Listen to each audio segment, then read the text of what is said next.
Group 1 aspirants కోసం టీశాట్ నిర్వహిస్తున్నటువంటి కార్యక్రమానికి స్వాగతం. మనం కమ్యూనికేషన్స్ అనేటటువంటి టాపిక్లో అంశాలు తెలుసుకునే ప్రయత్నం చేస్తూ ఉన్నాం. ఈ వీడియోలో మనం డేటా కనెక్టివిటీకి సంబంధించి అత్యధిక వేగవంతమైనటువంటి అంతర్జాల సౌకర్యాలను అందించే ఒక సాంకేతికతగా మనకు long term evolution technology LTE అని చెప్పేసి పిలుస్తూ ఉన్నాం. మరి దీనికి సంబంధించినటువంటి ట్రేసెస్ మనకు థర్డ్ జనరేషన్ నుంచే మనకు వెలుగులోకి రాగా ఇదే కాలక్రమంలో మార్పు చెంది 4G సాంకేతికతగా మనకు ముందుకు వచ్చినటువంటి పరిణామ క్రమాన్ని చూస్తూ ఉన్నాం. మరి ఈ క్రమంలో LTEకి సంబంధించినటువంటి అంశాలను తెలుసుకునే ప్రయత్నం చేద్దాం. క్వశ్చన్ ఓరియంటేషన్ గమనిస్తే లాంగ్ టర్మ్ ఎవల్యూషన్ టెక్నాలజీకి సంబంధించినటువంటి లాభాలను నష్టాలను గురించి రాయండి అనే ఓరియంటేషన్లో క్వశ్చన్ వచ్చే అవకాశం ఉంది. దీన్ని ప్రాథమికంగా లాభాలకు సంబంధించి లేదా నష్టాలకు సంబంధించి విడివిడిగా అడిగేందుకు అవకాశం ఉంది. అదేవిధంగా చూస్తే కొన్ని నిర్దిష్టమైనటువంటి ఏరియాలలో ఇండైరెక్ట్లీ ఆర్ డైరెక్ట్లీ మనం ఆన్సర్కి సంబంధించినటువంటి అంశాలను స్పృశించుకునేటందుకు వీలు కూడా ఉంటుంది. ఈ క్రమంలో చూస్తే సెల్యులార్ రంగంలో అధిక పనితీరు గల మొబైల్ కమ్యూనికేషన్ సిస్టమ్ల ఎయిర్ ఇంటర్ఫేస్ను అభివృద్ధి చేయడానికి ఇవ్వబడినటువంటి project long term evolution technology. మనకు ముఖ్యంగా చూస్తే 2G యుగం నుంచి 3G యుగం నుంచి మొబైల్ ఉపకరణాలలోనే డేటా సర్వీసెస్ని పొందుపరిచి అందించడం అనేది మనం చూస్తూ ఉన్నాం. ఈ క్రమంలో చూస్తే 2G శకంలో తక్కువ స్థాయిలోనే మనకు డేటా సర్వీసెస్ అందుతూ ఉండగా 3G వరకు వచ్చేసరికి మరింత విస్తృతమైనటువంటి డేటా సర్వీసెస్ని పొందడం అనేది చూస్తూ ఉన్నాం. దీంట్లో ప్రధానంగా HSPA సాంకేతికత కావచ్చు, లాంగ్ టర్మ్ ఎవల్యూషన్ పేరుతో వచ్చినటువంటి LTE సాంకేతికత కావచ్చు, 3G యుగంలో మెరుగైనటువంటి డేటా బదిలీ రేటుతో కూడినటువంటి డేటా సర్వీసెస్ని అందించడంలో ముందుకు రావడం జరిగింది. ఈ LTEనే కాలక్రమంలో 4Gగా మార్పిడి చెంది మన ముందుకు వచ్చినటువంటి క్రమాన్ని గమనిస్తూ ఉన్నాం. సో ఈ క్రమంలో LTEకి సంబంధించినటువంటి అంశాలు ఏ విధంగా కీలకంగా మారాయో తెలుసుకునే ప్రయత్నం చేద్దాం. దీంట్లో భాగంగా ఇక్కడ ఎయిర్ ఇంటర్ఫేస్ను అభివృద్ధి చెందించేటటువంటి క్రమంలో LTE వెలుగు చూసిందనేటటువంటి అంశాన్ని చూస్తూ ఉన్నాం. ముఖ్యంగా చూస్తే ప్రతి నిర్దిష్టమైనటువంటి భౌగోళిక ప్రాంతాన్ని షడ్భుజి ఆకారంలోని సెల్స్గా ఎస్టాబ్లిష్ చేసి ఇక్కడ మొబైల్ టవర్స్ ద్వారా మొబైల్ కమ్యూనికేషన్ సర్వీసెస్ని అందించే క్రమాన్ని చూస్తూ ఉన్నాం కదా. ఇక్కడ రెండు పక్కపక్కనే ఉన్నటువంటి టవర్స్ మధ్యలో కమ్యూనికేషన్ కావచ్చు, అదేవిధంగా శాటిలైట్స్ సహాయంతో ఈ టవర్స్కి అందించేటటువంటి సర్వీసెస్ కావచ్చు, ఇక్కడ మెరుగైనటువంటి బదిలీ రేటుని సాధించేటటువంటి క్రమంలో మనకు LTE సాంకేతికత ఆవిష్కరించబడినట్లుగా మనం చూస్తూ ఉన్నాం. సో దీనికి ఉన్నటువంటి మెరుగైన బదిలీ రేటు దృష్ట్యా ఈ రోజుల్లో 2020 నాటికి గనక గమనిస్తే చాలా ప్రసిద్ధి చెందినటువంటి సాంకేతికతగా మనకి ఇక్కడ కనిపిస్తూ ఉంది. సో ఈ టెక్నాలజీని ఉపయోగించే 4G స్మార్ట్ ఫోన్ల యొక్క వినియోగం పెరుగుతుండడం LTEకు ఉన్నటువంటి ఆదరణకు ప్రధానమైనటువంటి సాక్ష్యంగా మనం ఇక్కడ చెప్పుకోవచ్చు. ముఖ్యంగా చూస్తే 3G యుగం నాటికే మొబైల్ టీవీ అనేది మనకు అందుబాటులోకి రావడం అనేది జరిగింది. తద్వారా మొబైల్ ఫోన్లను ఉపయోగించే టీవీ కార్యక్రమాలను వీక్షించేటటువంటి సదుపాయం మనకు రావడం అనేది జరిగింది. మరి కాలక్రమంలో మరిన్ని వినూత్నమైనటువంటి ఆవిష్కరణలు మన ముందుకు వస్తున్నటువంటి పరిస్థితులలో ఇక్కడ 3Gని మించినటువంటి డేటా బదిలీ వేగం మన ముందుకు రావాల్సినటువంటి ఆవశ్యకత దృష్ట్యా LTEకి అమితమైనటువంటి ప్రాధాన్యత రావడం అనేది జరిగింది. దీని ద్వారా వీడియో కాన్ఫరెన్సింగ్ సౌకర్యాలు కావచ్చు, టెలిమెడిసిన్, టెలి ఎడ్యుకేషన్కి సంబంధించినటువంటి కార్యక్రమాలలో గణనీయమైనటువంటి పురోగతిని సాధించడం జరిగింది. ప్రధానంగా ఇది ఎయిర్ ఇంటర్ఫేస్ని అభివృద్ధి చేసేటటువంటి క్రమంలో మెరుగైనటువంటి డేటా బదిలీ రేటుని సాధించేటటువంటి క్రమంలో వచ్చినటువంటి సాంకేతికతగా LTE మనకు కనిపిస్తూ ఉంది. ఇది చూస్తే LTE అనేది ప్రధానంగా మొబైల్ కమ్యూనికేషన్ టెక్నాలజీకి సంబంధించినటువంటి పురోగతికి రూపొందించబడినటువంటి అంశంగా చూస్తూ ఉన్నాం. దీని ద్వారా ప్రధానంగా చూస్తే మొబైల్ కమ్యూనికేషన్ సిస్టమ్స్ రంగంలో గణనీయమైనటువంటి పురోగతి సాధించబడుతుంది. మొత్తంగా చూస్తే ఇక్కడ బఫరింగ్ అనేది కొంచెం సాధ్యమైనటువంటి కనిష్ట స్థాయికి తగ్గించబడేటటువంటి క్రమాన్ని మనం ఇక్కడ గమనించవచ్చు. ఇది ఒక రకంగా చూస్తే హై స్పీడ్ డేటా నెట్వర్క్గా మనం ఇక్కడ గమనిస్తూ ఉన్నాం. అంత క్రితం ఉన్నటువంటి వాటిలలో డేటా బదిలీ వేగం అనేది కనిష్టంగా ఉన్నటువంటి పరిస్థితులలో అక్కడ డౌన్లోడింగ్ కావచ్చు, అప్లోడింగ్కి సంబంధించినటువంటి అంశాలలో గణనీయమైనటువంటి కాలయాపన మనకు కనిపించేది. కానీ LTE వంటి సాంకేతికతల ఆధారంగా ఎటువంటి కాలయాపన, డిలే కావచ్చు, బఫరింగ్స్ కావచ్చు లేకుండానే డేటా బదిలీ అనేది మనకి ఇక్కడ పాసిబుల్ కావడం జరిగింది. ఇది ముఖ్యంగా చూస్తే స్మార్ట్ ఫోన్లు మరియు మొబైల్ పరికరాల కోసం రూపొందించబడినటువంటి అత్యంత వేగవంతమైనటువంటి వైర్లెస్ నెట్వర్క్గా మనకి ఇక్కడ కనిపిస్తూ ఉంది. అంత క్రితం మనము టెలిఫోన్ కేబుల్స్ సహాయంతో కావచ్చు, అదేవిధంగా ఓఎఫ్సి కేబుల్స్ సహాయంతో కావచ్చు, తంత్రి విధానంలో బ్రాడ్బ్యాండ్ సర్వీసెస్ని మనం కల్పించాము. వీటిని మనం ప్రధానంగా కంప్యూటర్స్కి మరియు స్మార్ట్ ఫోన్స్కి సంబంధించినటువంటి వ్యవస్థలుగా చూస్తూ ఉండగా కేవలం మొబైల్ ఫోన్స్లలోనే వేగవంతమైనటువంటి డేటా బదిలీ రేటును కలిగి ఉన్నటువంటి సాంకేతికతగా మనకి ఇక్కడ ఎల్టీఈ అనేది కనిపిస్తూ ఉంది. సో ఇక్కడ చూస్తే 4G స్మార్ట్ ఫోన్లలోని ఎల్టీఈ ఫీచర్ల యొక్క వాణిజ్యపరమైనటువంటి వెర్షన్, అంటే వాణిజ్య అవసరాలకు ఉపయోగపడేటటువంటి ఎల్టీఈ వెర్షన్ మరియు ఎల్టీఈ అడ్వాన్స్డ్గా పిలుచుకోబడేటటువంటి తదుపరి వెర్షను ఎల్టీఈని మించినటువంటి వేగవంతమైన డేటా రేట్లను మరియు సర్వీస్ను అందించేటటువంటి క్రమంలో తక్కువ జాప్యాన్ని అందించేటటువంటి క్రమాన్ని మనం ఇక్కడ గమనిస్తూ ఉన్నాం. ప్రధానంగా చూస్తే అంతక్రితం ఈ ఎయిర్టెల్ వంటి నెట్వర్క్స్ తమ యొక్క ప్రచారానికి సంబంధించినటువంటి అంశాలలో భాగంగా అక్కడ వీడియో స్ట్రీమింగ్కి సంబంధించినటువంటి కాంపిటీషన్ని పెట్టడం అనేది జరిగింది.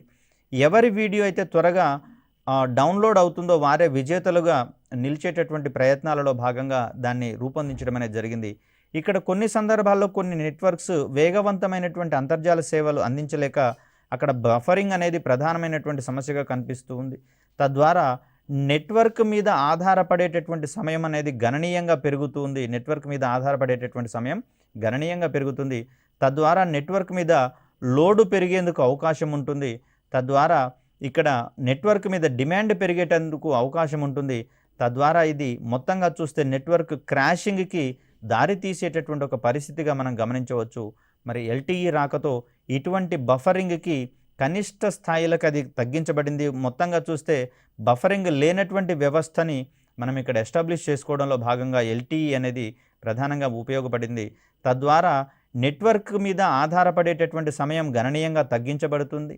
అదేవిధంగా నెట్వర్క్ మీద లోడ్ అనేది తక్కువ కాబడుతుంది. దీని మీద డిమాండ్ అనేది తగ్గించబడుతుంది. తద్వారా ఇక్కడ నెట్వర్క్ పూర్తిగా క్రాష్ అయ్యేటటువంటి అవకాశాలు బహు స్వల్పంగా ఉంటాయి అనేది మనకు ఎల్టీఈకి సంబంధించినటువంటి అంశాల్లో భాగంగా చెప్పుకుంటూ ఉంటాం. తద్వారా తక్కువ విద్యుత్ వినియోగం అనేది మనం ఇక్కడ ముఖ్యంగా గమనించాల్సినటువంటి అంశం. అదేవిధంగా real time machine to machine communications possible కావడం జరిగింది. సెన్సార్ నెట్వర్క్ల ద్వారా పర్యవేక్షణ మరియు నియంత్రణ, అదేవిధంగా స్మార్ట్ ఆటోమేషన్తో కలిపి ఈ రకమైనటువంటి పనితీరుతో ఎల్టీఈ విభాగంలో సాధ్యమవుతున్నట్లుగా మనం ఇక్కడ గమనించాలి. ముఖ్యంగా చూస్తే తక్కువ విద్యుత్ వినియోగం అనేది ఎల్టీఈకి సంబంధించినటువంటి ప్రయోజనాల్లో భాగంగా మనం చూస్తూ ఉన్నాం. దీని ముఖ్యంగా నెట్వర్క్ మీద ఆధారపడే సమయం అనేది గణనీయంగా తగ్గుతుంది. కాబట్టి ఇక్కడ సిస్టమ్ అనేది తక్కువ స్థాయిలోనే విద్యుత్తును యూజ్ చేసుకునేటటువంటి క్రమంలోకి వెళ్ళే సందర్భాన్ని మనం ఇక్కడ చూస్తాం. అదేవిధంగా చూస్తే స్వల్ప సమయంలోనే మనకు డౌన్లోడింగ్ అనేది పాసిబుల్ అవుతుంది. కాబట్టి డౌన్లోడ్ అయిన తర్వాత మొబైల్ని పక్కకు పెట్టేటటువంటి క్రమాన్ని మనం అక్కడ గమనించవచ్చు. ఒకవేళ బఫరింగ్ అయ్యేటటువంటి సందర్భాల్లో అది నిరంతరం దాన్ని మనం చూస్తూ ఉన్నటువంటి పరిస్థితులలో అక్కడ విద్యుత్ శక్తి వినియోగం అనేది గరిష్టంగా పెరిగేందుకు అవకాశం ఉంటుంది. అదేవిధంగా చూస్తే real time machine to machine communications అనేవి మనకి ఇక్కడ పాసిబుల్ కావడం అనేది జరుగుతుంది. ముఖ్యంగా చూస్తే పిఓఎస్ వంటి యంత్రాల రాకతో నగదు చెల్లింపులు అనేవి కార్డ్స్ ద్వారా పేమెంట్ చేస్తున్నటువంటి పరిస్థితిని మనం చూస్తూనే ఉన్నాం. ఎప్పుడైతే నెట్వర్క్ బలంగా ఉంటుందో అలాంటి సందర్భాలలో పిఓఎస్ల ద్వారా చేసేటటువంటి చెల్లింపులు ఆటోమేటిక్గా మన బ్యాంక్ అకౌంట్లలోకి రిఫ్లెక్ట్ అయ్యేందుకు అవకాశం ఉంటుంది. ఒకవేళ డిలే కనుక జరిగినట్లయితే సదరు ట్రాన్సాక్షన్స్ మనకు సకాలంలో అక్కడ రిఫ్లెక్ట్ కానటువంటి పరిస్థితిని మనం చూస్తూ ఉంటాం. తద్వారా క్రెడిట్ కార్డు చెల్లింపులకు సంబంధించినటువంటి వివరాలు కనుక లేట్ అయిన సందర్భాలలో అక్కడ నెగటివ్గా దాని యొక్క ఇంపాక్ట్ ఉండేందుకు అవకాశం ఉంటుంది. మరి ఇక్కడ మన యొక్క ట్రాన్సాక్షన్స్ అనేవి ఎప్పటికప్పుడు నిరంతరం అప్డేట్ కావాల్సినటువంటి పరిస్థితులలో ఎల్టీఈ వంటి వేగవంతమైనటువంటి సాంకేతికతల యొక్క ప్రాధాన్యత ఎక్కువగా ఉన్నట్లుగా మనం చూస్తూ ఉన్నాం. అదేవిధంగా సెన్సార్ నెట్వర్క్ల ద్వారా పర్యవేక్షణ ప్రస్తుతము డ్రైవర్లెస్ కార్స్ కావచ్చు, అదేవిధంగా సెల్ఫ్ డ్రైవింగ్ కార్స్ అనేటటువంటి అంశాల్లో భాగంగా మనం చూస్తూ ఉన్నాం. ఇవి నిరంతరము సెన్సార్స్ ద్వారా తమ చుట్టూతా ఉన్నటువంటి పరిసరాలను గమనిస్తూ ఆ పరిసరాలకు అనుగుణంగా తమ యొక్క ప్రయాణ పథాన్ని నిర్దేశించుకునేటటువంటి ధర్మాలను కలిగి ఉంటాయి. ఏదైనా అడ్డు వచ్చినటువంటి సందర్భాలలో ఆ అడ్డు వచ్చిన వస్తువులను తప్పించుకునేటటువంటి క్రమంలో తమ యొక్క ప్రయాణ మార్గాన్ని స్వల్పంగా మార్చుకోవాల్సినటువంటి అవసరం ఉంటుంది. మరి ఇవన్నీ కూడా మనకు అవసరమైనటువంటి పరిస్థితులలో పునర్వినియోగించుకోవడానికి క్లౌడ్ వేదికలలో మనం నిక్షిప్తం చేసుకుంటూ ఉన్నాం. మరి ఈ సందర్భాలలో ఇటువంటి క్లౌడ్ వేదికలలో నిక్షిప్తమైనటువంటి సన్నివేశాలను కావచ్చు, సందర్భాలను కావచ్చు, ఈ డ్రైవర్లెస్ కార్లలో ఉండేటటువంటి సిస్టమ్స్ ఎప్పటికప్పుడు గమనిస్తూ వాటిని పరిశీలిస్తూ అందుకు అనుగుణంగా స్వతంత్రంగా నిర్ణయాలు తీసుకునేటటువంటి పరిస్థితులు కూడా ఉంటాయి. కాబట్టి మరి ఇలాంటి సందర్భాల్లో సెన్సార్ నెట్వర్క్ల ద్వారా పర్యవేక్షణ మరియు నియంత్రణ చేసేటటువంటి అంశాలలో భాగంగా మనం వీటిని చూస్తున్నాం. అదేవిధంగా సీసీటీవీలకు సంబంధించినటువంటి కెమెరాలను సైతం మనం నెట్వర్క్స్కి అనుసంధానించి దీనిని కమాండ్ కంట్రోల్ వ్యవస్థలలో భాగంగా నిరంతరం పరిశీలించాల్సి వస్తుంది. తద్వారా అక్కడ ఫీడ్ అయినటువంటి అంశాలు ఏవైతే ఉన్నాయో అవన్నీ కూడా కంప్యూటర్ల ద్వారా మనకు సునిశ్చితంగా పరిశీలించి ప్రత్యేకమైనటువంటి సందర్భాలలో నిర్ణీత వాహనాలను గుర్తించేటందుకు, సకాలంలో గుర్తించేటందుకు మనకు వీలు చిక్కుతుంది. ఒకవేళ క్వాలిటీతో కూడినటువంటి చిత్రాలు కనుక మనకు లభ్యం కాని పరిస్థితులలో అక్కడ నేరగాళ్ళు కావచ్చు, ఇతరత్ర వ్యవహారాలు, ఆర్థిక నేరాలు కావచ్చు, ఇతరత్ర నేరపూరిత కార్యకలాపాలు చేసిన వారు తప్పించుకొని పోయేటందుకు అవకాశాలు అనేవి ఎక్కువగా ఉంటూ ఉంటాయి. అదేవిధంగా చూస్తే స్మార్ట్ ఆటోమేషన్, ఇటీవల కాలంలో IBM వంటి సంస్థలు కంప్యూటర్ కీబోర్డ్స్ని రూపొందించేటటువంటి క్రమంలో అక్కడ మానవుల ప్రమేయం లేకుండా పూర్తి స్థాయిలో రోబోటిక్స్ నిర్వహణ ద్వారా అక్కడ ఉత్పత్తులు పొందేటటువంటి క్రమాన్ని చూస్తూ ఉన్నాం. దీని అంతటిని మనము ఆటోమేటెడ్ కంపెనీస్కి ప్రత్యామ్నాయంగా చూస్తూ ఉన్నాం. మరి ఇటువంటి ఆటోమేటెడ్ కంపెనీస్ సులభ సాధ్యం కావాలంటే వేగవంతమైనటువంటి అంతర్జాల సౌకర్యాలను మనం అక్కడ పొందుపరచాల్సి వస్తుంది. తద్వారా మాత్రమే సంబంధిత ప్రయోజనాలు అనేవి మానవాళికి అందేందుకు అవకాశం ఉంటుంది. ఈ ఆటోమేటెడ్ కంపెనీ ద్వారా ఉండేటటువంటి మరొక ప్రయోజనం ఏంటంటే మానవ వనరులను ఉపయోగించి రూపొందించిన కంప్యూటర్ కీబోర్డుల కంటే ఇవి కొంత తక్కువ ధరకే వచ్చేందుకు అవకాశం ఉంటుంది. కాబట్టి వినియోగదారులకు అత్యంత లాభదాయకమైనటువంటి ఉత్పత్తులను మనం అందించవచ్చు. అది కూడా చవక ధరల్లోనే అందించేటటువంటి అవకాశం మనకు చిక్కుతుంది. ఇక్కడ LTEకి సంబంధించినటువంటి ప్రయోజనాలు కనుక మనం గమనిస్తే వినియోగదారుల మధ్య డేటా, వాయిస్ కమ్యూనికేషన్ అనేది సులభ సాధ్యం కావడం అనేది జరుగుతుంది. ప్రధానంగా డేటా కోసం వైఫై రూటర్ల మీద, అదేవిధంగా కాలింగ్ కోసం, వాయిస్ కాలింగ్స్ కోసము మనం మొబైల్ ఉపకరణాల మీద ఆధారపడకుండా 2 సర్వీసెస్ కూడా ఏకకాలంలో మనకు మొబైల్ల ద్వారా LTE సాంకేతికత ద్వారా మనకు అందుబాటులోకి వచ్చే అవకాశం ఉంది. ఇక్కడ దీనికి ప్రధాన కారణంగా LTE సాంకేతికతలో డేటా ప్యాకెట్ మార్పిడికి సైతం మద్దతు ఇస్తూ ఉండడం వల్ల డేటా సర్వీసెస్ కూడా అందేటటువంటి క్రమాన్ని మనం ఇక్కడ చూడవచ్చు. అదేవిధంగా చూస్తే వినియోగదారుల మధ్యలో అధిక మొత్తంలో డేటాను బదిలీ చేసేటటువంటి అవకాశం అనేది మనకు చిక్కుతూ ఉంది. ఇక్కడ డేటా ట్రాన్స్ఫర్ రేట్ అనేది గరిష్టంగా ఉన్నటువంటి పరిస్థితులలో మరి ఎంత పరిమాణంలో ఉన్నటువంటి ఫైల్స్నైనా సరే మనము స్వల్పకాలంలోనే ఒకరి నుంచి మరొకరికి పంపించేటటువంటి వీలు చిక్కుతుంది. కాబట్టి వినియోగదారుల మధ్య ఎంత పెద్ద మొత్తంలో ఉన్నటువంటి డేటానైనా సరే బదిలీ చేసేటటువంటి సౌలభ్యం మనకి ఇక్కడ దొరుకుతుంది.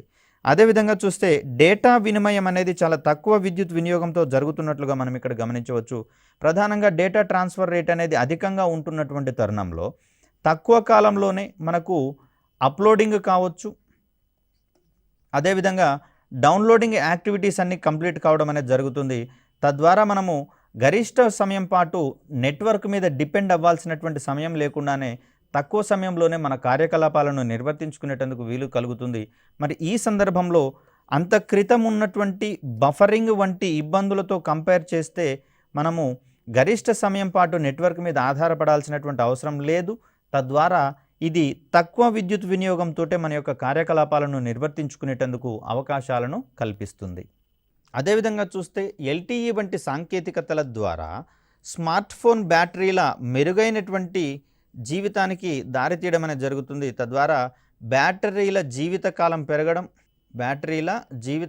పెరగడం, అదేవిధంగా మొబైల్ హ్యాండ్సెట్స్ల నాణ్యత అంటే వాటి యొక్క జీవితకాలం కూడా పెరుగుతున్నటువంటి క్రమాన్ని మనం ఇక్కడ గమనించవచ్చు. హ్యాండ్సెట్స్ యొక్క లైఫ్ టైం కూడా ఇంక్రీజ్ అవుతున్నట్లుగా మనం ఇక్కడ గమనించాలి. ప్రధానంగా చూస్తే ప్రస్తుతము తొలగించడానికి వీలు లేని బ్యాటరీలు మనము అమర్చుకొని వాడుతూ ఉన్నాం. మనం ఇక్కడ మొబైల్ హ్యాండ్సెట్స్లలో తొలగించడానికి వీలు లేనటువంటి బ్యాటరీస్ని వినియోగిస్తున్నటువంటి పరిస్థితులలో ఇటువంటి సాంకేతికతలు అనేవి మనకు మరింత వినూత్నమైనటువంటి ప్రయోజనాలు అందించడంలో ముందుంటాయి. అదేవిధంగా చూస్తే ఇది ఫైల్ అధిక అప్లోడ్ మరియు డౌన్లోడ్ వేగాలను కలిగి ఉంటుంది కాబట్టి డేటా రేట్స్ అధికంగా ఉంటాయి కాబట్టి ఇక్కడ జాప్యం అనేది తొలగించబడుతుంది లేదా నివారించబడుతుంది.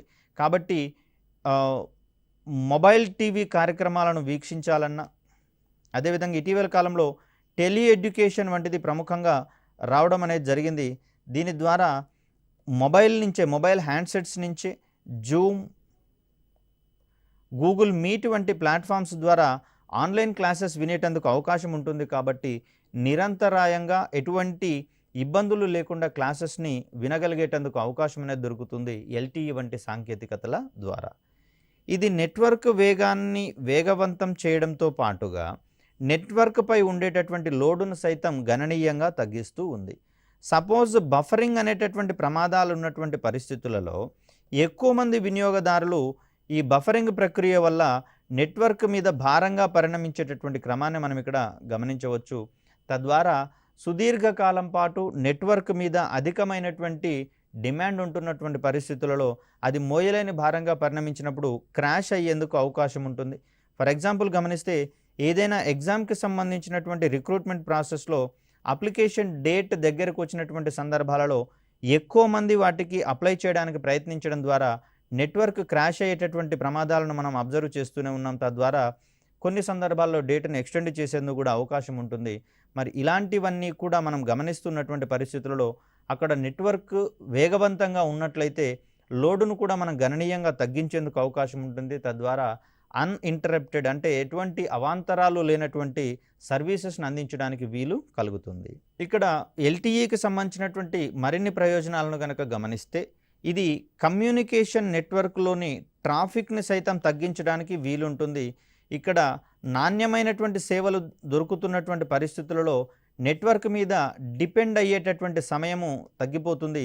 తద్వారా ట్రాఫిక్ అనేది కూడా క్రమబద్ధీకరించబడుతుంది, మరో రకంగా తగ్గించబడుతున్నటువంటి అంశంగా మనం ఇక్కడ చూస్తాం. ఇటువంటి అంశాల ఆధారంగా చూస్తే ఇక్కడ సర్వీసెస్ క్రాష్ అయ్యేటటువంటి అవకాశాలు అత్యల్పంగా ఉన్నట్లుగా మనం ఇక్కడ గమనిస్తున్నాం. ఎక్కడైతే నెట్వర్క్ మీద లోడ్ అధికంగా ఉంటుందో అక్కడ యూసేజ్ మీద డిమాండ్ ఎక్కువగా ఉంటుందో అటువంటి సందర్భాలలో క్రాష్ అయ్యేందుకు అవకాశం అనేది ఎక్కువగా ఉంటుంది. అదేవిధంగా చూస్తే పీక్ అవర్స్లో సైతం మనకు అక్కడ లోడ్ అనేది రెగ్యులరేట్ చేయబడుతుంది వేగము అధికంగా ఉన్నటువంటి ఎల్టీఈ సాంకేతికతల వల్ల. అదేవిధంగా చూస్తే లైవ్ షోస్ కావచ్చు, మ్యాచ్లు కావచ్చు, అదేవిధంగా ప్రత్యేకమైనటువంటి ఈవెంట్స్ని సైతం ఎల్టీఈ సాంకేతికతను ఉపయోగించి సులభంగా ప్రత్యక్ష ప్రసారాల రూపంలో ఎటువంటి అంతరాయాలు లేకుండా వీక్షించేటందుకు అవకాశం ఉంటుంది. ఇటీవల కాలంలో సాంకేతికతను యూజ్ చేసుకొని ఫేస్బుక్ ద్వారా కావచ్చు, అదేవిధంగా యూట్యూబ్ మాధ్యమంగా కావచ్చు లైవ్ ప్రోగ్రామ్స్ ఇచ్చేటటువంటి సంస్కృతి పెరిగిపోతూ ఉంది. ప్రధానంగా చూస్తే ఎక్స్పర్ట్స్ని రప్పించి వీరితోటి సుదీర్ఘకాలం పాటు క్లాసెస్ ఇప్పించడానికి బదులుగా కొన్ని నిర్దిష్టమైనటువంటి గంటలు లైవ్ ప్రోగ్రామ్స్ ద్వారా అభ్యర్థులకు వచ్చేటటువంటి సాధారణ సందేహాలను నివృత్తి చేసే క్రమాన్ని కూడా మనం ఇక్కడ చూస్తూ ఉన్నాం. అక్కడ లైవ్ చాట్ వంటి సౌకర్యాలను ఎస్టాబ్లిష్ చేయడం ద్వారా అభ్యర్థుల యొక్క సాధారణ సందేహాలను గమనించి వాటిని ఇమ్మీడియట్గా రెక్టిఫై చేసేటందుకు ఇటువంటి వేదికల ద్వారా అవకాశం ఉంటుంది. కాబట్టి ఇటువంటి వేదికలను సక్సెస్ఫుల్గా నిర్వహించాలి అంటే ఎల్టీఈ వంటి అధునాతనమైనటువంటి సాంకేతికతలు మనకు అవసరం అవుతాయి.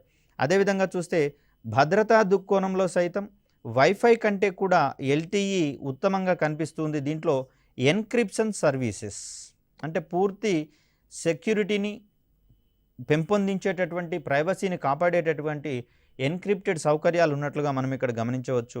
అదేవిధంగా ఎల్టీఈ డేటా అనేది పూర్తి స్థాయిలో ఎన్క్రిప్ట్ చేయబడి ఉండడంతో ఎల్టీఈ కమ్యూనికేషన్ని హ్యాక్ చేయడం అనేది అత్యధిక కష్టసాధ్యమైనటువంటి అంశంగా మనం ఇక్కడ చూస్తూ ఉన్నాం.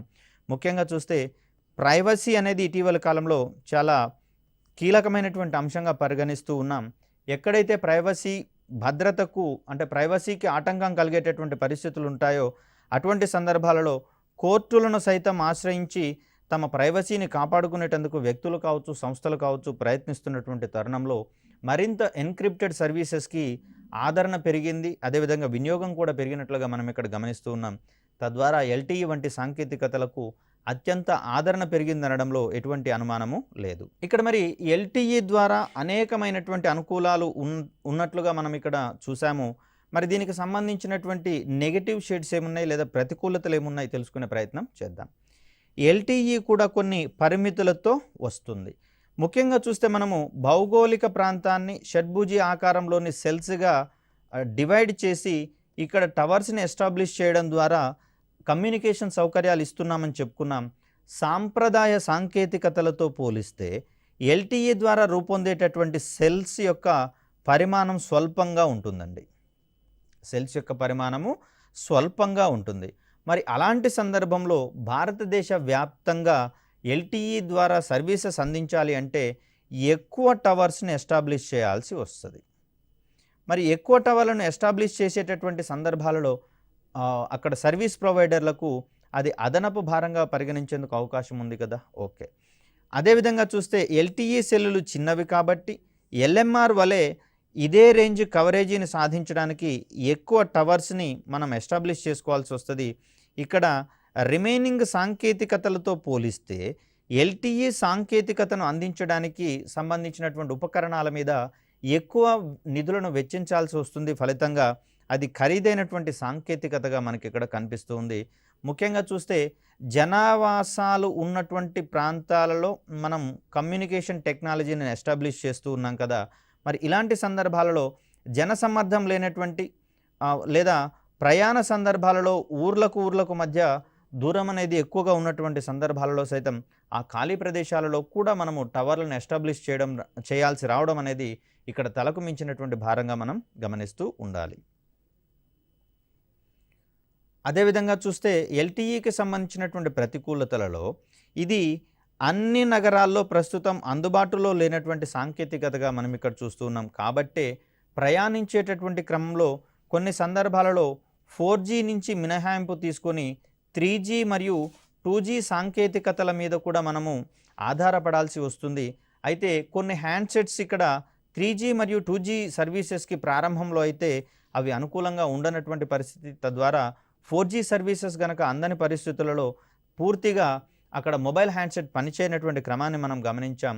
అయితే కొన్ని రకాలైనటువంటి ఇతర సర్వీస్ 3G 2G సర్వీసెస్ ఇచ్చేటటువంటి ప్రొవైడర్స్తో కనుక టైఅప్ కావడం ద్వారా సర్వీసెస్ని కొనసాగించేటందుకు అవకాశం ఉంటుంది సౌకర్యాలు అందుబాటులో లేని ప్రాంతాలలో కూడా. కానీ ఇది పెట్టుబడి పరంగా చూస్తే అధిక నిధుల వ్యయం జరిగేటటువంటి అంశంగా మనం ఇక్కడ గమనించవచ్చు. అదేవిధంగా చూస్తే రవాణా సందర్భాలలో అంటే ప్రయాణం చేసేటటువంటి సందర్భాలలో బస్సులు మరియు రైళ్లలో మెరుగైనటువంటి సిగ్నల్స్ అందాలి అంటే మరిన్ని టవర్లను కావచ్చు, తాజా సాంకేతికతలను సైతం అభివృద్ధి చేయాల్సి రావడం అనేది సర్వీస్ ప్రొవైడర్లకు అదనపు భారాన్ని కల్పించేటటువంటి క్రమాన్ని మనం ఇక్కడ చూడవచ్చు. తద్వారా ఇక్కడ వ్యయం ఎక్కువ అవుతుంది, ఆదాయం తక్కువ అయ్యేటటువంటి క్రమాన్ని మనం ఇక్కడ గమనించవచ్చు. ఎందుకంటే 4Gకి సంబంధించినటువంటి హ్యాండ్సెట్స్ని కొనుగోలు చేయడం అనేది కొన్ని వర్గాల వారికి తలకు మించినటువంటి భారం అయ్యేందుకు అవకాశం ఉంటుంది. మరీ ముఖ్యంగా చూస్తే ఇతర దేశాల నుంచి దిగుబడి చేసుకునేటటువంటి మొబైల్ హ్యాండ్సెట్స్ యొక్క ఖరీదు అనేది ఎక్కువగా ఉంటుంది. కాబట్టి ఇలాంటి సందర్భాలలో ప్రజలందరూ కూడా ఉద్యమించి 4G హ్యాండ్సెట్స్ని వినియోగిస్తారని మనం హామీ ఇవ్వలేము. తద్వారా వ్యయం అధికంగా ఉండడమే కాదు, ఆదాయం అనేది ఆశించిన స్థాయిలో రాకపోవడం అనేది కూడా మరొక ప్రతికూలతగా మనం ఇక్కడ చూస్తున్నాం. అదేవిధంగా చూస్తే ఎల్టీఈ వంటి సంక్లిష్ట సాంకేతికత అమలుకు అదేవిధంగా ఈ ఎల్టీఈ సిస్టమ్ను వ్యవస్థను నిర్వహించడానికి నైపుణ్యం కలిగినటువంటి వ్యక్తులు అవసరం అవుతారు. మరి ఇలాంటి సందర్భాలలో హైలీ స్కిల్డ్ లేబర్ అనేది శ్రామిక జనాభా అనేది లేకపోతే మానవ వనరులను అభివృద్ధి పరచుకోవడం అనేది తక్కువ సమయంలో సాధ్యమయ్యేటటువంటి పని కాదు. దానికోసం సుదీర్ఘమైనటువంటి సమయం పట్టేందుకు అవకాశం ఉంటుంది. అదేవిధంగా చూస్తే ఇటువంటి స్కిల్స్ ఉన్నవారికి జీతభత్యాలు సైతం అధికంగానే ఇవ్వాల్సి వస్తుంది. కాబట్టి ఇక్కడ ఇన్ఫ్రాస్ట్రక్చర్ మెరుగుదలకే కాదు, హ్యూమన్ రిసోర్సెస్కి సైతం ఎక్కువ నిధులు కేటాయించాల్సి రావడంతో ఎల్టీఈ అనేది ఖరీదైనటువంటి సాంకేతికతగా మనకి ఇక్కడ కనిపిస్తుంది. సర్వీస్ ప్రొవైడర్లకు ఈ సందర్భంలో ఇటువంటి జీతభత్యాల రూపంలో కావచ్చు, మౌలిక వసతుల కల్పన రూపంలో కావచ్చు, నిధులు వెచ్చించడం అనేది అదనపు భారంగా పరిగణిస్తుందనడంలో ఎటువంటి అనుమానం లేదు. అదేవిధంగా చూస్తే టవర్ నుండి వినియోగదారుడు ఉండేటటువంటి దూరం పెరుగుతూ ఉంటే ఎల్టీఈ డేటా బదిలీ రేట్లు అనేవి తగ్గుతూ ఉంటున్నట్లుగా గమనించడం జరిగింది. ఫర్ ఎగ్జాంపుల్ చూస్తే ఇక్కడ షడ్భుజ ఆకారంలోని సెల్స్ అనుకున్నాం, ఇక్కడ టవర్ని ఎస్టాబ్లిష్ చేశామనుకున్నాం. ఇక్కడ టవర్ దగ్గరి ప్రాంతంలో ఉన్నటువంటి వ్యక్తులకు ఇక్కడ వేగవంతమైనటువంటి డేటా సర్వీసెస్ అనేవి అందడం జరుగుతుంది. ఒకవేళ ఈ బౌండరీ ప్రాంతాలలో నివాసం ఉంటున్నటువంటి వ్యక్తులకు సెల్ టవర్తో దూరం అనేది పెరిగింది కాబట్టి వారికి ఆటోమేటిక్గా సర్వీసెస్లో క్వాలిటీ అనేది తగ్గేందుకు అవకాశం ఉంది. తద్వారా ఇంత క్రితం చెప్పుకున్నటువంటి ప్రయోజనాలు గనక పొందాలి అంటే ఖచ్చితంగా ఆయా వ్యక్తులు టవర్కి సమీపంలోనే నివాసం ఉండాల్సినటువంటి పరిస్థితి. మరి ఇది అందరికీ సాధ్యం కాదు కాబట్టి ఇక్కడ బౌండరీస్ దగ్గర ఎల్టీఈ ద్వారా అందేటటువంటి సేవల యొక్క నాణ్యత అనేది తక్కువగా ఉంటున్నట్లుగా అది దీనికి సంబంధించినటువంటి మరొక ప్రతికూలతగా చెప్పుకోవచ్చు. సో ఇలా చూస్తే సెల్ టవర్కి సమీపంలో ఉండే వినియోగదారులతో పోలిస్తే సెల్ టవర్ నుండి దూరంగా ఉండేటటువంటి వినియోగదారులకు డేటా పనితీరు చాలా తక్కువగా ఉండేటటువంటి క్రమాన్ని మనం ఇక్కడ గమనించవచ్చు. అదేవిధంగా ఎల్టీఈ కవరేజ్ బ్యాండ్విడ్త్ సెన్సిటివ్ అనేది ఎప్పుడైనా సరే నెట్వర్క్ లోడింగ్ మీద ఆధారపడి ఉంటుంది కాబట్టి ఇలాంటి సందర్భాలలో బౌండరీస్ దగ్గర ఉండేటటువంటి వ్యక్తులు నెట్వర్క్ మీద అధిక లోడింగ్కి కారణమవుతారు కాబట్టి అక్కడ క్రాషింగ్ అయ్యేందుకు కూడా అవకాశం అనేది ఎక్కువగా ఉంటుంది. అదేవిధంగా ఇక్కడ మొబైల్స్లో ఇటీవల కాలంలో యాప్ల సంస్కృతి గణనీయంగా పెరిగిపోయిందండి. అంటే మనం చేసేటటువంటి నిర్దిష్ట పనికి ఒక్కొక్క యాప్ మనకు అందుబాటులోకి రావడం అనేది జరుగుతూ ఉంది. మ్యూజిక్ వినడానికి ఒక ప్రత్యేకమైనటువంటి యాప్, అదేవిధంగా వీడియోస్ ప్లే చేసేటటువంటి క్రమంలో ఒక ప్రత్యేకమైనటువంటి యాప్, వాయిస్ కాలింగ్కి అదేవిధంగా వీడియో కాల్స్కి సంబంధించినటువంటి అంశాలలో ప్రత్యేకమైనటువంటి యాప్స్ మనకు పొందుపరిచి వినియోగిస్తూ ఉన్నాం. ఈ క్రమంలో మనకు ఎల్టీఈ ద్వారా చూస్తే ప్రతి యాప్కి ఒక నిర్దిష్టమైనటువంటి కార్యక్రమం ఉంటుంది, దానికి సంబంధించినటువంటి ఒక స్పెసిఫిక్ టాస్క్ ఉంటుంది. కాబట్టి కవరేజీ ప్రాంతం యొక్క సరిహద్దులో ఈ యాప్స్ పర్ఫెక్ట్గా పనిచేయనటువంటి పరిస్థితిని మనం ఇక్కడ చూస్తూ ఉన్నాం. ఎందుకంటే టవర్తో కంపేర్ చేస్తే వినియోగదారుడితో ఉండే దూరం పెరుగుతున్న కొద్దీ అక్కడ డేటా బదిలీ రేట్ అనేది తగ్గుతుంది. కాబట్టి సర్వీసెస్ అనేవి తక్కువ నాణ్యతతో పొందేందుకు అవకాశం ఉంటుంది, లేదా యాప్స్ మొత్తంగా పనిచేయని పరిస్థితి మనకు కనిపిస్తుంది. అదేవిధంగా నెట్వర్క్ మీద ట్రాఫిక్ గనక ఎక్కువగా ఉన్నటువంటి పరిస్థితుల్లో ఈ యాప్స్ యొక్క పనితీరు పూర్తిగా నిలిచిపోయేటటువంటి లేదా స్తంభించిపోయేటటువంటి ప్రమాదం కూడా ఉంది. అదేవిధంగా చూస్తే 2G మరియు 3G సర్వీసెస్ మీద డిపెండ్ అయి ఉన్నటువంటి హ్యాండ్సెట్లలో ఈ సాంకేతికత పనిచేయదు. తద్వారా ఆ హ్యాండ్సెట్స్ని పూర్తిగా పక్కకు పడేసి కొత్త హ్యాండ్సెట్ని కొనాల్సి వస్తుంది. ఇది వినియోగదారులకు భారం అయ్యేందుకు అవకాశం ఉంటుంది. అదేవిధంగా చూస్తే ఎల్టీఈ కోసం కొత్త స్మార్ట్ ఫోన్లను కొనుగోలు చేయడం అనేది ఖర్చుతో కూడుకున్నటువంటి వ్యవహారం. ఎందుకంటే ఈ హ్యాండ్సెట్స్ని యొక్క ధర అనేది ఈ సాంకేతికత రీసెర్చ్ అండ్ డెవలప్మెంట్ మీద వెచ్చించినటువంటి వ్యయము, అదేవిధంగా ఇతరత్ర ఇన్ఫ్రాస్ట్రక్చర్ ఎస్టాబ్లిష్ చేసినప్పుడు అయినటువంటి వ్యయం, వీటన్నింటినీ బేరీజు వేసుకునే ధర అనేది అక్కడ ఇంక్లూడ్ అవుతుంది. కాబట్టి మరి కొత్త సాంకేతికత సహాయంతో పనిచేసేటటువంటి హ్యాండ్సెట్స్ ప్రారంభంలో అధిక ధరను కలిగి ఉండగా క్రమక్రమంలో వాటి యొక్క ధరలు తగ్గుతున్నటువంటి పరిణామ క్రమాన్ని మనం చూస్తూ ఉన్నాం. సో ఏ టెక్నాలజీ వచ్చినా కూడా ప్రారంభంలో వాటిని వినియోగించేటటువంటి క్రమంలో అధిక పెట్టుబడి పెట్టాల్సినటువంటి పరిస్థితులు కనిపిస్తూ ఉన్నాయి. ఇక్కడ మనకు ఎల్టీఈకి సంబంధించి చూస్తే ప్రతి కార్యక్రమము లేదా ప్రతి టాస్క్ కూడా నిర్దిష్టమైనటువంటి యాప్ల మాధ్యమంగా జరుగుతున్నట్లుగా మనం ఇక్కడ గమనించాం. ముఖ్యంగా చూస్తే వీడియో కాలింగ్ ఫెసిలిటీ అనేటటువంటిది దీనికోసం మనము ప్రత్యేకమైనటువంటి ఓటీటీ ప్లాట్ఫామ్స్ మీద డిపెండ్ కావాల్సి వస్తుంది. అయితే సదరు యాప్స్ని వినియోగించేటటువంటి వారికి మాత్రమే వీడియో కాలింగ్ ఫెసిలిటీ అనేది అందుబాటులో ఉంటుంది. అంటే ఇక్కడ ఫేస్బుక్ కావచ్చు, వాట్సాప్కి సంబంధించి కావచ్చు, వీటిలలో వీడియో కాలింగ్ అనేటటువంటిది అందుబాటులో ఉంటుంది. తద్వారా వీడియో కాలింగ్ కోసం వీటి మీద ఖచ్చితంగా డిపెండ్ అవ్వాల్సినటువంటి పరిస్థితి. మరి ఇలాంటి సందర్భంలో వాయిస్ ఓవర్ ఎల్టీఈ వంటి మరొక వినూత్నమైనటువంటి సాంకేతికతను తీసుకొని రావడం అనేది జరిగింది. దీంట్లో భాగంగా వాయిస్ కాలింగ్తో పాటు వీడియో కాలింగ్ను కూడా మనం షిఫ్ట్ చేసుకునేందుకు అవకాశం ఉంటుంది. ఇక్కడ వీడియో కాలింగ్ కోసం మనం స్పెసిఫిక్గా వేరే అప్లికేషన్స్ మీద మనం డిపెండ్ అవ్వాల్సినటువంటి అవసరం లేకుండానే సదరు సౌకర్యాలను పొందేటటువంటి క్రమం మనం వాయిస్ ఓవర్ ఎల్టీఈ ద్వారా అందుతున్నట్లుగా మనం గమనించవచ్చు. అదేవిధంగా చూస్తే ఇక్కడ సర్వీసెస్లో అధికమైనటువంటి నాణ్యత మనకి ఇక్కడ కనిపిస్తుంది వాయిస్ ఓవర్ ఎల్టీఈతో కంపేర్ చేస్తే. ఇక్కడ ఎల్టీఈలో అయితే వాయిస్ కాల్స్ అందుకున్నటువంటి సందర్భాల్లో డేటా ఆఫ్ అయిపోతుందని ఇంత క్రితమే చెప్పుకున్నాం. వాయిస్ ఓవర్ ఎల్టీఈ ద్వారా 2 ఏకకాలంలో పొందేటటువంటి పరిస్థితి మనకు అక్కడ వస్తుంది. తద్వారా డేటా బదిలీ రేట్స్ యాజ్ ఇట్ ఈస్గా మనకు అందుతూ ఉంటాయి కాబట్టి అక్కడ బఫరింగ్కి అవకాశం ఉండదు. అదేవిధంగా సర్వీసెస్ పొందేటటువంటి క్రమంలో ఎటువంటి ఇంటరప్షన్స్ కూడా మనకు అక్కడ కనిపించవు. ఇవి ఎల్టీఈతో కంపేర్ చేస్తే వాయిస్ ఓవర్ ఎల్టీఈకి వచ్చినటువంటి అదనపు ప్రయోజనంగా మనం ఇక్కడ చూస్తాం. కాబట్టి ఎల్టీఈలో ఉండేటటువంటి ఈ అన్ని రకాలైనటువంటి ప్రతికూలతలను సమూలంగా తగ్గించి వేసేటటువంటి క్రమంతో మరొక వినూత్నమైనటువంటి సాంకేతికతగా మనకి ఇక్కడ వాయిస్ ఓవర్ ఎల్టీఈ అనేది రావడం జరిగింది. ఇది ప్రధానంగా చూస్తే ఏ ప్రత్యేకమైనటువంటి యాప్ మీదనో ఆధారపడాల్సినటువంటి అవసరం లేకుండా కొన్ని రకాలైనటువంటి కార్యక్రమాలను సహజంగానే స్వతసిద్ధంగానే చూసుకునేటటువంటి క్రమాన్ని కూడా మనం ఇక్కడ గమనించవచ్చు. ఎల్టీఈలో అయితే వాయిస్ కాలింగ్కి ఒక రకమైనటువంటి యాప్ వినియోగము, అదేవిధంగా వీడియో కాలింగ్కి మరొక రకమైనటువంటి యాప్ వినియోగం కనిపిస్తూ ఉండగా అక్కడ వివో ఎల్టీఈ విషయానికి వచ్చేసరికి వాయిస్ కాలింగ్, వీడియో కాలింగ్లకు సెపరేట్ యాప్స్ అవసరం లేకుండానే మనం కార్యక్రమాలు నిర్వర్తించుకునేందుకు వీలనేది చిక్కింది. ఇది మనకు సూక్ష్మంగా చూస్తే లాంగ్ టర్మ్ ఎవల్యూషన్కి సంబంధించినటువంటి లాభాలు మరియు నష్టాలకు సంబంధించినటువంటి అంశాలు. మరి ఇవన్నీ కూడా 5G సాంకేతికత అమలులోకి రాగానే, అంటే దీనికి కూడా కనీసంగా మనకు 2 years టైం పట్టేటటువంటి అవకాశం ఉంది. సాధారణ ప్రజానీకానికి సైతం ఇది అందుబాటులోకి రావడానికి. ముఖ్యంగా చూస్తే ఇక్కడ స్పెక్ట్రమ్ని సైతం క్రమక్రమంగా పెంచుకుంటూ పోవాల్సి వస్తుంది. కాబట్టి ప్రధానంగా పారిశ్రామిక వర్గానికి, వైద్య రంగానికి, వ్యవసాయ రంగం ఇలా కీలకమైనటువంటి రంగాలకు ప్రాధాన్యతనిచ్చుకుంటూ రంగాల వారీగా సర్వీసెస్ని అందించేటటువంటి క్రమాన్ని ఇక్కడ మనం చూస్తాం. అదేవిధంగా అత్యంత జనసమర్థం ఉన్నటువంటి ప్రాంతాలకు మొదటి ప్రాధాన్యతగా, తర్వాత రాష్ట్రాల రాజధానులు కావచ్చు, జిల్లా రాజధానులు కావచ్చు, మండలాలకు సంబంధించినటువంటి అక్కడ హైరార్కీలో సర్వీసెస్ అనేది ప్రొవైడ్ చేయడం అనేది జరుగుతుంది.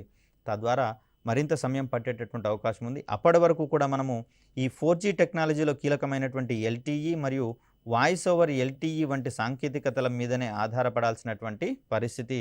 కాలక్రమంలో 5Gకి సంబంధించినటువంటి హ్యాండ్సెట్స్ రేట్స్ తగ్గడము, అదేవిధంగా అక్కడ డేటా వినియోగానికి అయ్యేటటువంటి ఖర్చులు కూడా తగ్గేటటువంటి క్రమం మనకు కనిపిస్తుంది. కాబట్టి అటువంటి పరిస్థితులలో మాత్రమే సాధారణ ప్రజానీకము ఇటువంటి కొత్త సాంకేతికతలను వినియోగించుకోవడానికి ముందుకు రావడానికి అవకాశం అనేది ఉంటుంది. ఇది కమ్యూనికేషన్స్కి సంబంధించి ప్రత్యేకంగా మొబైల్ కమ్యూనికేషన్ టెక్నాలజీకి సంబంధించినటువంటి ప్రత్యేకమైనటువంటి సాంకేతికతలను చూస్తూ ఉన్నాం. మరొక చక్కటి వీడియోతో మీ ముందుకు వచ్చే ప్రయత్నం చేస్తాను. అప్పటి వరకు సెలవు. ధన్యవాదాలు.